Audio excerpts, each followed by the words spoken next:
Asante kwa sababu ya Bwana huu. Umechukua mkono wako Bwana. My Father and our God. Tunakuja mbele zako. Tushukuru kwa sababu ya wakati mwingine umefika. Ndiposa tukaweza kumeka mkate katika meza iliyotuandalia chini ya mchana wa leo. Asante kwa sababu Mwana Mungu. My Father, mpango ulio mwema. Ulionao kwetu ni mpango ulio mwema Ebeneza. Pokea sifa na Mungu. Asante kwa kila mmoja Mwana Mungu. Hakuna yeyote ile atakayetoka mahali hapa kama vile ndio Bwana. Kwa sababu neno lako limekuja kututia nguvu, kutuinua, kuturekebisha na kufanya mambo mengi Mwana Mungu. Pokea sifa na utukufu. Asante Mfalme kwa sababu ya mtumishi wako umeandaa. Beleza kia Mungu mwinue Bwana. Mtumie kadri ya mapenzi yako Bwana. Mkono wako waweze kupata kwa juu yake. Katika jina la Yesu Kristo. Asante Bwana kwa wakati huu. Pokea sifa na utukufu wote. Na ni katika jina la Yesu Kristo tumeomba na kuamini. Tuseme amen. Amen. Amen. Ndio tusimama zote. Mbele za Bwana. Tusimame kwa miguu yetu. Mbele za Bwana tuweze kukaribisha neno la Bwana. Mtumishi wa Bwana katika madhabahu. Akaweza kuleta neno la Bwana. Haleluya. Kwa hivyo ningetaka tuweze kuinua mikono yetu. Ndio hicho ndio tunakaribisha mtumishi wa Bwana. Weka mawe ya kila mtu. Haleluya, kutoka bila upande. Haleluya, mawe ya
Leo ni ibada ya wazito.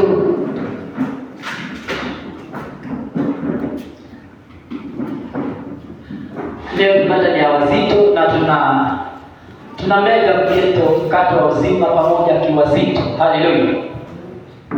Ninaomba uniruhusu leo nitumie time possible, kwa sababu Bishop hapo na neno la kanisa na singependa nifungie hilo neno. Haleluya. Nimekuambia leo ni ibada ya wazito.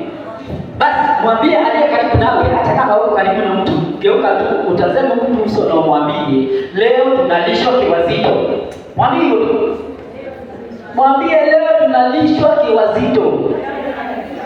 Na unajua kuna wajamaa wengine wanasemanga kauka kwa wanaume wanapigana kile wanataka. Unaweza ngojea wapike uji wakose kupika uji, wapike ugali wakose kupika ugali na nikaunga wapike something in between ugali na uji hapo katikati, something in between ugali na si uji, something in between there. Haleluya. Kwa hivyo mwambie leo tunalisha kiwazito. Sema leo tunalisha kiwazito. Na kauka kwa wazito wanapigana kile wanataka. Wanasababisha ugali ama uji na umepigiwa kitu na unga. Umepigiwa katikati ya ugali na uji, something in between there. Na iwe akometimia. Hallelujah. Yes, nimesema leo ibada ya waziri. Na nimesema na take shortest time possible. Kwa sababu bishop hapo pale anajiandaa kwa na neno kwa ajili ya kanisa. Hallelujah. And I thank God for the day. This is the day that the Lord has made. I will rejoice, I will rejoice. Watu nafikiria sijui kuimba Kiswahili. Sio sema ni kama niseme amekuja tena leo. Okay. Nimesema natumia shortest time possible. Na wewe niko karibu kumaliza nchi. Hai, wewe hapo hapo. Bwana sifiwe.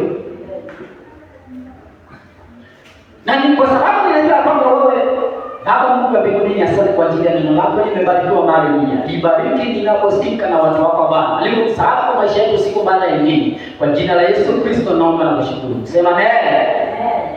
Na ni kwa sababu ninajua ya kwamba wewe ni mwanafunzi mzuri na unajua kuandika topics ama video vya ujumbe. Andika hivi. Usijidharau, Bwana anataka kukutumia. Na leo ninashukuru Mungu ni kwa sababu niko na mwalimu mwenzangu. Mwalimu siwaambie kwa sababu hapo kuna watu wasikiaje Kiswahili. Na mimi Kiswahili halisi, waambie kwa Kizungu vile namaanisha. Usijidharau, Mungu anataka kukutumia. Waambie hawa wale wasikiki Kiswahili hapa. Do not despise yourself. God wants to use you. Yes, don't despise yourself. The Lord wants to use you. Amen. Hallelujah. Na kwa sababu niko na mwalimu leo, ndiye anasomea maandiko. Amen. Hallelujah. Tusomee Wakorintho wa kwanza mlango wa kwanza mstari wa 27 na 28. Mwalimu. Kitabu ni cha Wakorintho wa kwanza, mlango ni wa kwanza. Mstari wa 27 unasema hivi: bali Mungu aliyachagua mambo mapumbavu ya dunia awaaibishe wenye hekima. Tena Mungu alivichagua vitu dhaifu vya dunia ili aviaibishe vyenye nguvu. Mstari wa 28: tena Mungu alivichagua vitu vinyonge vya dunia na vilivyodharauliwa na hamu, vitu ambavyo haviko, ili avibadilishe vile vilivyoko. Amen. Hallelujah. Maandiko yanasema Mungu alivichagua vitu vilivyodharauliwa, aviaibishe vilivyo na nguvu. Ndipo nikakwambia pendwa, usijidharau, Mungu anataka kukutumia. Hallelujah. Kwa sababu mahesabu ya Mungu sio mahesabu ya wanadamu. Wewe unafanya mahesabu mengine, Mungu anafanya mengine. Maandiko yanasema kama vile mashariki ndivyo magharibi na magharibi, ndivyo ndivyo mawazo ya Mungu na mawazo ya wanadamu. Lakini wao wanajiangalia hapo hapo, wanakuangalia, wanakuhesabu kivingine. Lakini sivyo mbingu ilivyo. Mungu ni mwingine na Mungu si mwanadamu. Maandiko yanasema kwamba Mungu alivichagua vilivyo dhaifu, aviaibishe vilivyo na nguvu. Haleluya. Bwana sifiwe. Wewe kwa mahali pale, mara kwa mara unasikia sauti ya Mungu. Lakini unaposikia sauti ya Mungu, unaanza kujihesabu wewe mwenyewe vile ulivyo. Unaanza kuhesabu familia yenu, unaanza kuhesabu masomo ulionayo, unaanza kuhesabu kile ulicho nacho kama wanadamu. Sasa wewe unaanza kusema hapana, hii si yangu, hii ni akina Eva, hii ni akina udejuzi. No! Wewe alikuambia mpendwa, Mungu alivichagua vilivyodharauliwa, aviaibishe vilivyo na nguvu. Haleluya. Kama heshima dunia hii ingekuwa inahesabika katika ulimwengu wa kiroho, na kuambia Americans walikuwa karibu wanaongea na Mungu kama Musa. Because hao watu kihekima wako mbali, kimasomo wako mbali, tena isitoshe they are the super power. Haleluya. Bwana sifiwe. Lakini ukufuya ulienda kwao na ulipoisha, hakuna mtu anajua. Saa hizi wanakimbizana na mambo makubwa ya kisayansi, sababu wanataka kutengeneza vifaa vilivyo vikuu vya nguvu duniani. Haleluya. Naomba mwalimu tusomee. Nikuonyeshe wewe unahesabu mengine, Mungu anahesabu mengine. Wewe unajijua vingine, Mungu anakujua vingine. Mwalimu tusomee Kutoka 3 mstari wa kwanza mpaka 11. Exodus chapter number 3 verse 1 to 11. Kitabu ni cha Kutoka mlango wa 3 mstari wa kwanza hadi 11. Nasema hivi: basi huyo Musa alikuwa akilichunga kundi la Yethro mkwewe, kuhani wa Midiani. Akaliongoza kundi nyuma ya jangwa, akafika mpaka mlima wa Mungu hata Horebu. Malaika wa Bwana akamtokea katika mwali wa moto uliotoka katikati ya kijiji. Akatazama, na kumbe kile kijiji kiliwaka moto, nacho kijiji hakikuteketea. Mstari wa 3, Musa akasema, nitageuka sasa niyaone maono haya makubwa, na sababu kijiji hiki hakikuteketei.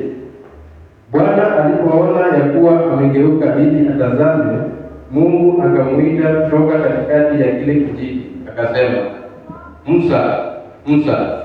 Akasema, mimi hapa. Mstari wa 5, naye akasema, usikaribie hapa, vua viatu vyako miguuni mwako, maana mahali hapo unaposimama ni nchi takatifu. Tena akasema, mimi ni Mungu wa baba yako, Mungu wa Ibrahimu, Mungu wa Isaka na Mungu wa Yakobo. Musa akaficha uso wake, kwa maana aliogopa kuangalia.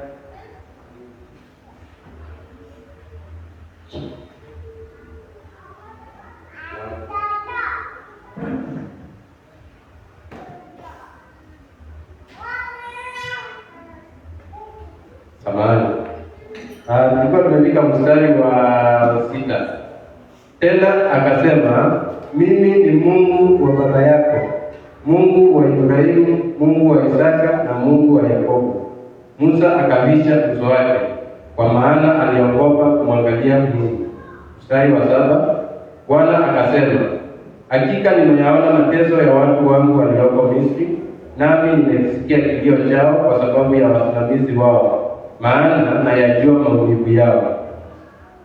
Nami nimeshuka ili niwaokoe kwa mikono ya Wamisri, niwapandishe kutoka nchi ile hata nchi njema, kisha pana nchi ijayo maziwa na asali, hata mahali pa Mkanaani na Mhiti na Mwamori na Mperizi na Mhivi na Myebusi. Basi tazama, kilio cha wana wa Israeli kimenifikiria, tena kimeyaona haya mateso ambayo Wamisri wamewatesa. Mstari wa 10, haya basi nitakutuma sasa kwa Farao, ili upate kuwatoa watu wangu hao wana wa Israeli katika Misri. Mstari wa 11 wa mwisho, Musa akamwambia Mungu, mimi ni nani hata niende kwa Farao nikawatoe wana wa Israeli watoke Misri? Amen. Let's go to chapter number 4 verse 10 to 14. Mlango wa 4 mstari wa 10 mpaka 14. Mlango wa 4 mstari wa 10 hadi 14. Nasema hivi: Musa akamwambia Bwana, akamwambia Bwana, mimi si msemaji tokea zamani, wala tokea hapo uliposema na mtumishi wako, maana mimi si mwepesi wa kusema na ulimi wangu ni mzito. Mstari wa 11, Bwana akamwambia, ni nani aliyekifanya kinywa cha mwanadamu? Au ni nani afanyaye mtu kuwa bubu au kiziwi au mwenye kuona au kuwa kipofu? Si mimi Bwana? Basi sasa enenda, nami nitakuwa pamoja na kinywa chako na kukufundisha utakalolinena.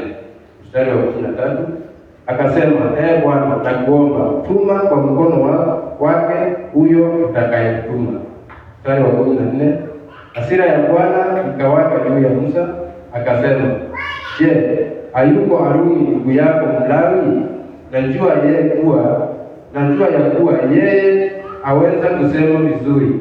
Pamoja na hayo, tazama, anakuja kukulaki, naye atakapokuona atafurahi moyoni mwake. And the anger of the Lord was kindled against Moses, and he said, is not Aaron the Levite thy brother? Unasikia? Hasira ya Bwana ikawaka juu ya Musa. Mpendwa, kwa kitabu cha Mithali 25 mstari wa 7 inasema, as the man thinketh in his heart, so he is. Kama vile mwanadamu afikirivyo kwa moyo wake, ndivyo alivyo. Mpendwa, kwa njia moja ama nyingine, unaweza enda kwa mikutano ya injili na ya ukombozi, na ukajua deliverance zote za kila aina, ukitolewa pepo ya rejection, lakini hiyo pepo wewe ndiye uliingiza ndani yako. Because as the man thinketh in his heart, so he is. Wewe uliweka kimchezo tu, kuona ni kana kwamba watu wanakuchukia, kumbe si watu wanakuchukia, wewe ndiye unaona hayo. And because that is what you think, that is what has come to be in your life. Because as the man thinketh in his heart, so he is.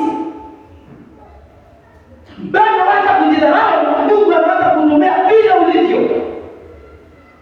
Haleluya. Leo unahubiriwa na walimu na wawaki na haraka sana. Haleluya. Ana bado kuna mwingine la Mungu. Maandiko yanasema kwamba vile ulivyo wewe, Mungu anakujua toka ndani wako. Na alikuumba kwa sura na mfano wake. Na vile alivyokuumba anajua, si kwa kibahati. Mungu anakujua kwa vile ulivyo. Maandiko yanasema sisi ni vyombo vya Mungu. Na maandiko yanasema sisi ni vyombo katika nyumba ya Bwana. Na chombo kijitakasacho Mungu anakitumia. Sasa hapa tunamuona Musa aliyechaguliwa na Mungu. Mungu hakuhitaji kamati yoyote ya mbinguni kama ya duniani, ndipo wakapiga kura wakamchagua Musa. Yeye alijua watu wake wanahitaji ukombozi. Hapa alikuwa pale na Waisraeli wenzake. Akina Joshua alikuwa pale na Waisraeli wenzao. Caleb alikuwa pale na Waisraeli wenzao. Lakini Mungu mwenyewe, yeye ambaye haulizi swali, akajichagulia mmoja ambaye alikuwa ameua na anakimbia. Yaani Mungu ni wa ajabu kiasi hicho. Wao hawakuwa na ufunuo. Kuuma kwa Musa ilikuwa ni chati mizizi ya ukombozi. Aliwa Misri akimpiga Israeli. Yaani wao hawakujua katika ulimwengu wa ufunuo wako na ufunuo, waliona kuwaji na akaenda Israeli. Sasa akiwa kule amatilisha kondoo za babake, Mungu akamtokea. Na Mungu alikuwa anajua Musa ni kigugumizi. Mungu alikuwa anajua Musa ako vipi alivyo. Mungu alikuwa anamuelewa Musa kuliko vile Musa alikuwa anajielewa. Ndio maana nikwambia usiku wa leo, wewe mara nyingi Mungu ameongea na wewe na anataka kukutumia vile ulivyo, lakini unaomba visababu. Mpaka Musa wakawa na haya na Mungu.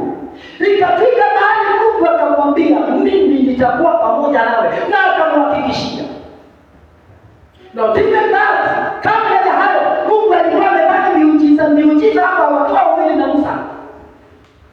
Akaambiwa ndipo waamini mimi ni Mungu wa baba zenu, Mungu wa Ibrahimu, Isaka na Yakobo.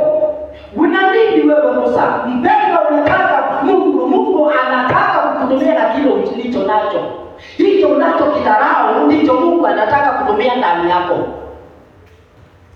Musa akasema, mimi sasa niko na nini? Ni mchungaji wa kondoo. Sina mavazi mazuri, sina elimu yoyote, elimu yangu ilikuishia kwa kondoo. Akaulizwa uko na nini? Akasema niko na kijiti. Akaambiwa hicho kijiti kiweke chini. Akaweka chini kakuondoka. Musa akatoroka, akamwambia hapana, wacha kutoroka. Shika mtia, akashika kwa kijiti tena. Akatoka mbele. Haleluya. Sasa wao wanapatia ishara na miujiza kutoka kule Amerika, kutoka kule West German, kule kuliko toka wainjilisti wakubwa kama marehemu alimuapo Reina Mdomi. Lakini nataka nikwambie vile ulivyo kigoja ni 45, Mungu anaweza kuanza kukutumia ukiwa pale na kukutumia kimataifa.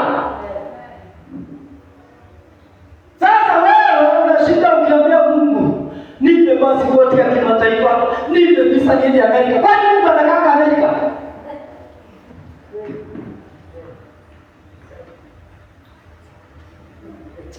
Mungu ako kila mahali bwana. Haleluya. Mungu anataka kuhudumia vile ulivyo, lakini wewe unaona mengine. We don't walk by sight, we walk by faith. Musa akaongea na Mungu, Mungu akaona wewe mtu namna gani? Nitapata nini wewe? Mungu akamwambia weka mkono wako kwa kifua, weka mkono kwa kifua. Akamwambia angalia, akaangalia akaona umekuwa na ukoma. Hai. Sasa ni nini tena? Wako wawili, hawana mtu watatu, wako wawili. Akaambiwa weka tena kwa kifua, akaambiwa angalia, ukawa tena sana. Ndipo Mungu athibitishe yeye ni Mungu. Na bado Musa yeye anafanya mahesabu. Uko pale mpendwa, Mungu anapotaka kukutumia ama Mungu anapokuongelesha unafanya hivi kama Mungu unajua Mungu ikifanya hivi unafanya hivi inaondoka. Kuna siku moja nilifanya hivyo. Na Musa alifanya hivyo akiwa msuri na Mungu. Mpaka ikafika mahali Musa akamwambia tuma utakayetuma, lakini si mimi. Mimi ninaongea na najua. Ninataka kwenda kupeleka kupatia ng'ombe maji. Mungu akamwambia hivi kwanza ni wako kulingana na mimi. Mbona usijielewe?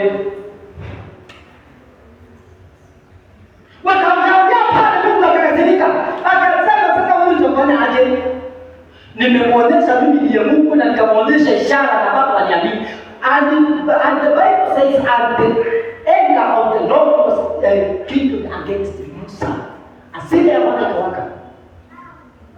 Unajua mpendwa, unaweza kaa staili nyingine ukasilisha Mungu bila kujua. Na Mungu akupatie chenye unataka na si chakula lake. Wacha nikwambie kitu kujaambiwa na mtu. Chakula Mungu la kuongoza Waisraeli. Alikuwa katika ofisi ya ukuhani, lakini hapa anachagua na Mungu kuongoza Waisraeli. Chagua la Mungu ilikuwa ni Musa. Na kama alikuwa mtafutie mwingine alikuwa ni Joshua, si Aaron. Na ujue si Aaron, wacha nikuonyeshe. Huyo Aaron, ujue alikuwa chakula la Mungu. Huyo Aaron, na alikuwa ni Musa. Alifanya Waisraeli wakose. Mbele za Bwana Mungu akakasirika na Musa akakasirika. Mpaka first edition ya Torati Musa akayangusha ikabu.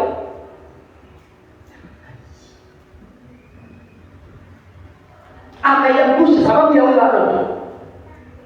Chapter number 32. Hapo kama kisome. Musa alienda mlimani akiwa na Joshua.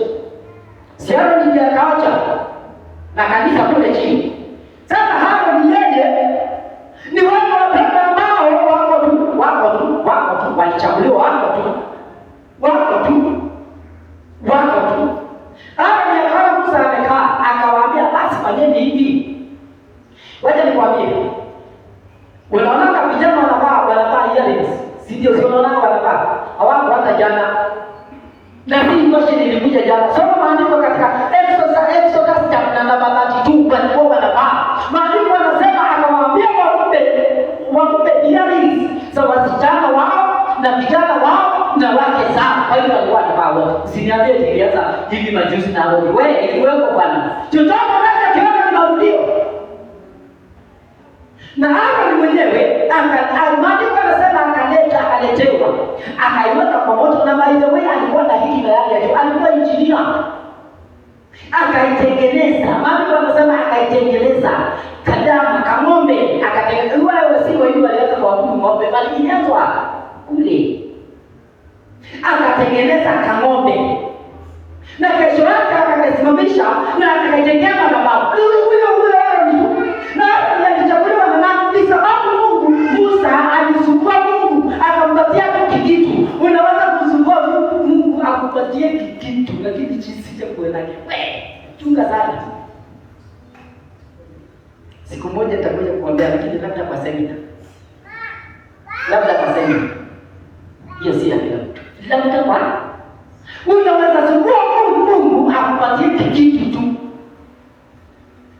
Basi wakati Musa alipoteremka mlimani akamuuliza Aaron, ulisema nini? Aaron alidanganya Musa. Which verse is that?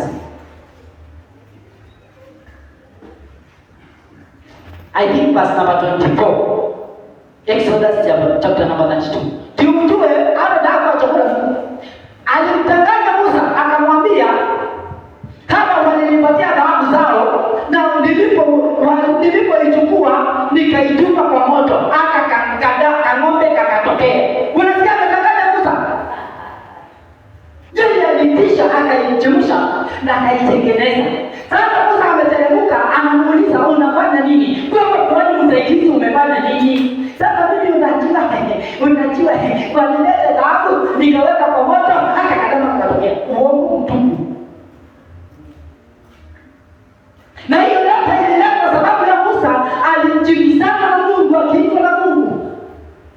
Mpaka Mungu akamuuliza ni nani aliyeumba kiziwi? Nani aliyeumba Mungu? Nani aliyeumba? Mbele wacha kujidharau na vile ulivyo, Mungu anataka kukutumia. I was about to ask today, somebody in the church, although I did not ask, where have you been for those many days? Can somebody get revelation? I was about to ask somebody in the church, but I did not ask and I will not ask, where have you been for those many days? Amen.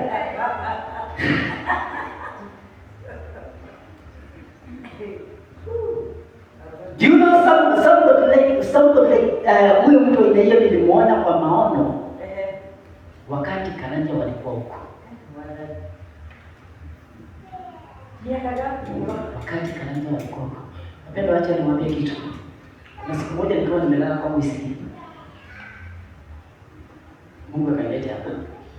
Nikaona new faces. Na sasa hapa. I saw somebody brownish anaibisha na nikauliza huyu alikuwa wapi? Nikamwambia mama. Nikaangalia hiyo ilinisumbua na nikasema I can't afford to lose such people. The first person to think of alikuwa ni Mzee Karanja. I can't afford to lose such people. Kwa sababu mimi niliona nyusogeni wale wazamani na wale ambao walishikilia huduma. Nikasema I can't afford to lose such people. Na hiyo ndio ikanisumbua sana. Na nilikosa nasemanga tu, Baba wetu wa mbinguni, mapenzi yako yatimizwe. Na nikaona kuworship team already Abraham ameshikilia kitu na nikauliza huyu alikuwa wapi? Haleluya sana. Mpendo hata nikwambie mpendwa, Mungu anataka kutumia vile ulivyo. Kwa wataka na maswali, usianze kuuliza watu wataulizana nini? Usianze kuuliza reverend atauliza nini? Reverend yako kusia msalabani ulipigwa na Yesu. Na Yesu ndiye tayari. Amen. Watu wasema tena watasema mimi sijali wewe unaona andiko. Katika wajenzi akina Asha Mutua au watu wanajua kujenga katika ujenzi kwa nyumba kuna zile zinaitwa columns. Hizo zitengenezwa na mawe, hizo ni kokoto, simiti na machuma. Hiyo ni kitu ngumu. Usipende nataka kuwa haki kwa kiroho. Usitaki kumbe wanasema nini watakuhesabu aje na watakusema aje. Wazembe wakitoka kama Mswahili watalala usiku. Tulikia Mungu bila uliyeitwa. Haleluya. Siku moja Bwana akaniita. Kiko kwa sababu tu. Na nikaenda mbele za Bwana nikamwambia Mungu nitakutumikia kwa njia gani? Sasa mimi sielewi. Sijui nitaanzia wapi. Mungu akanitokea usiku. Kanisa lililokuwa ilikuwa ni hema kubwa. Na kulikuwa na vumbi na tulikuwa walikuwa wanatumia fomu, si simiti miaka kadhaa. Fomu. Sasa Bwana akaniletea hizo fomu zimeanguka zingine, zina vumbi zingine, zimejaa hivi zingine. Nikashika sana hivi nini na nitaanzia wapi? kuona ibada ya kwanza inaanza 6 sharp. Ya kwanza, ya pili, ya tatu inaisha kitu kama saa 8. Sasa ikahama siku moja nikakwenda first service. Siku nilipoenda mahali pale, niliingia saa 5 to 6 kwa church. Nikapata wadumu na wadada. Siama nyingine kiongozi wao wanaitwa Kariuki. Kariuki alikuwa ni one of my youth leaders. Sio ni Kariuki, ilikuwa ni siku. Siama nyingine fulani. Sasa wanajifunga kaleso, wanakuwa kombezi, wanapanga viti, wako na vitambaa na kamua na kaguza mfumo. Nikasimama kwanza, nikawa mgeni. Mimi si mgeni bali. Nikapenda na moja ndio kitambaa. Sasa mimi nimekuja sasa hivi na nimekuja nikiwa sana. Wao wanapenda kufanya kazi saa 2 tupai. Mpaka wanarudi nyumbani ibada kabla ianze. Na mimi nikaingia mahali pale. Cha. Tunapamoja sasa mimi ninaenjoy najua chenye Mungu alinitia vitu hichi. Nikaenjoy. Walipomaliza wanajua sasa wakaniona nikiwa tu tunajua na mimi sijajua kama wanafanya kazi. Wakaniambia tukusanyiko ni karibu hivi ndio tunafanya na tunajitaka wapendwa wa asubuhi. Nikasikia ninapanga. Na tunamjanga tunafanya hivi na tunachomoka kwa sababu ni chafu, tunaenda tunaoga na tunarudi kuibada hivi. Kawaambia ni sawa. Kuanzia Sunday niko ninyi hapa. Saa 2 tufanye kwa church. Nikaanza hiyo kazi. Na nikawa ninaenjoy hata ninaifanyaga ni video mjui. Haleluya. Wapendwa wakiingia kwa service wao yuanga ni nani wanafanya hiyo kazi kwa sababu kama ibada haijaanza tulikuwa tunachomoka tunaenda tunaoga na tukiwa wasafi na tumevaa suti. Mpendwa wote nikwambie Mungu anataka kukutumia vile ulivyo, haijalishi umesoma, haijalishi hujasoma, haijalishi unajua kuongea Kiswahili ama hujui, haipende hapo.